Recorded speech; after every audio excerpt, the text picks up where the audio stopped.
We've flown into London Luton airport because it was a good price with Wizz Air. This is a sort of regional airport they fly to. Regional but still international. And it's also a little bit closer to the house sit that we head off to for tomorrow. So this was a win-win. Just dumped the water from my water bottle that I got in Sarajevo, mainly because I got it from the toilet. I don't know about you, but that's not something I'm really into. But they say the tap water in Bosnia is some of the most beautiful water you'll drink. And we've been drinking, most of the time we're in Sarajevo, from tap water, just not from the toilet. Sometimes when you fly a budget airline here, people only have carry-on. And so you come to the baggage claim and you might only see your bags and a couple more. That's 4 bags on the whole plane. It's a little bit different here. When you come out of the airport, if you ever fly to Luton, you get on a bus to go to your rental car company pickup. They're not just right here at where you land. So FYI, they see. Hey, well, we're sitting in a car rental place. Here's a little terms and condition thing you want to read if you ever book a car from Auto Europe or Europe Car. You have to have a booked ticket going out of the UK, pre-booked before you pick up your rental car. Unfortunately, we don't got no flight out because we don't know when we're leaving. So we're getting gouged over at the enterprise table. It's twice as expensive when you walk in and just say, hi, can I have a car?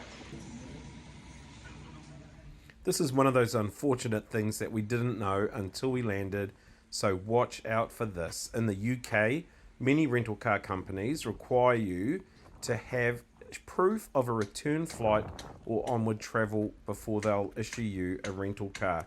We never knew this, but apparently it's because if you don't have that proof, they'll flag you as a local renter.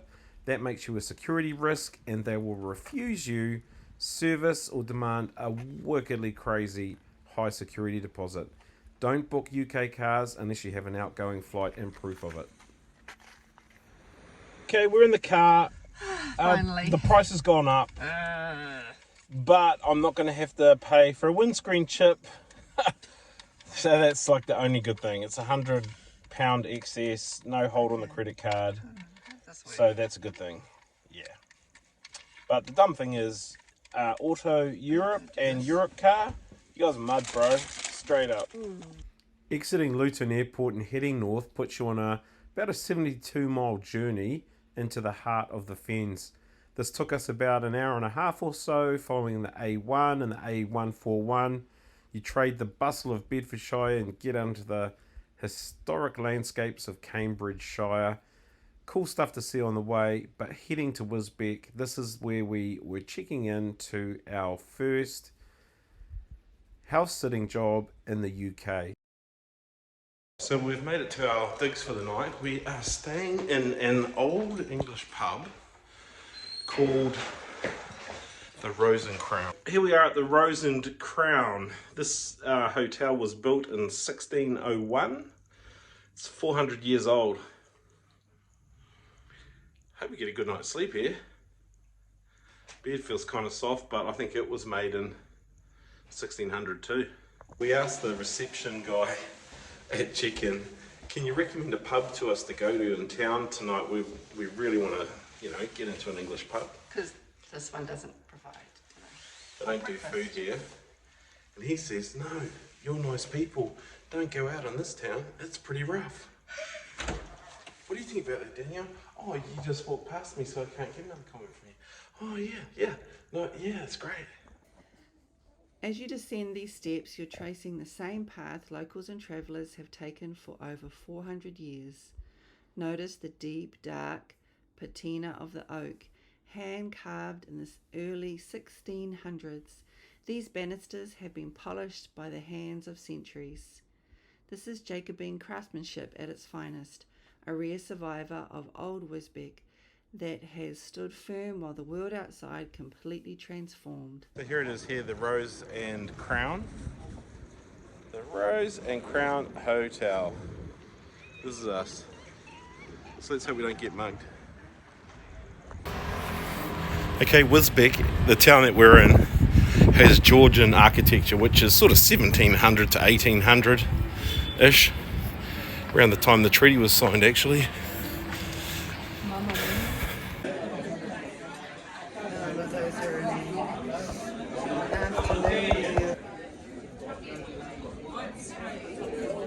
This is my third pub meal. In England? No, first in England. And the other one was in Ireland. So this one in England, I wasn't terribly hungry, so I just had a baked potato with salad and cheese, and it was good. It was just what I wanted. Very nice. What did you have, Trevor? Yes, I had the chicken, chips and salad. I really enjoyed it. I've been wanting like a roast chicken for a little bit, and so that was bang on.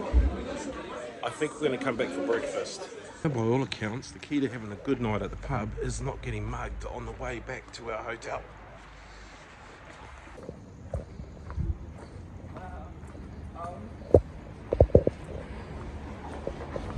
Okay, well I didn't sleep too bad in the haunted hotel.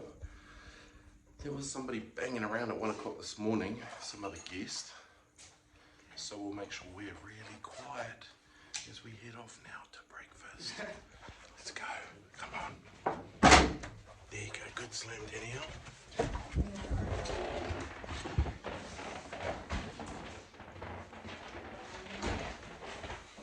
Okay, well by day, this is what the town of Terror, aka Wisbech, looks like. This Georgian inspired little village. It's funny, if you go on TikTok and say what are the best things to do in Wisbech, Norfolk, most of the videos say leave. Okay, we're back at our local at the Wheat Sheaf, which is also known as the Wetherspoon, for breakfast. Now this is what we're trying to just navigate the brain into the Great Britain Pound, GBP.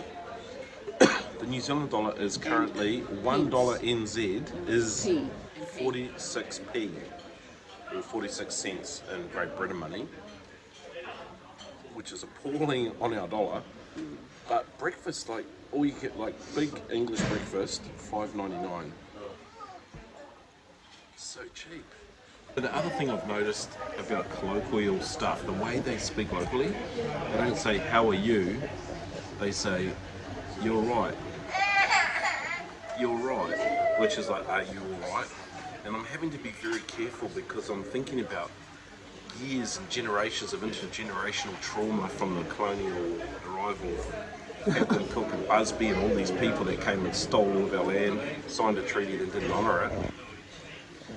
And I like want to say, no, I'm not actually, I'm not, and then break into a haka, so I've got to bite them. I've got to stop myself from responding, and I get asked, you're right. You're right. You're right.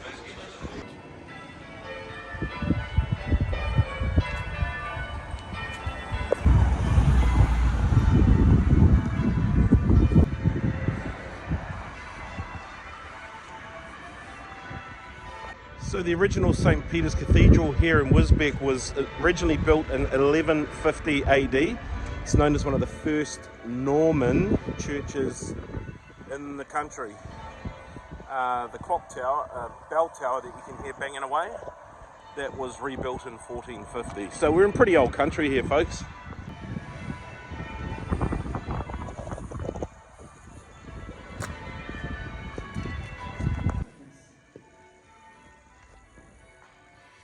You light lots of candles.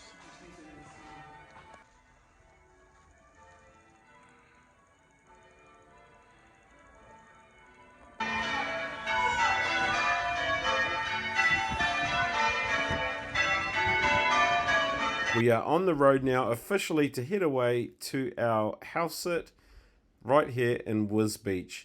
If you haven't been on Trusted House Sitters, give it a look. Could be a great way for you to save some money and see the world. Let's go.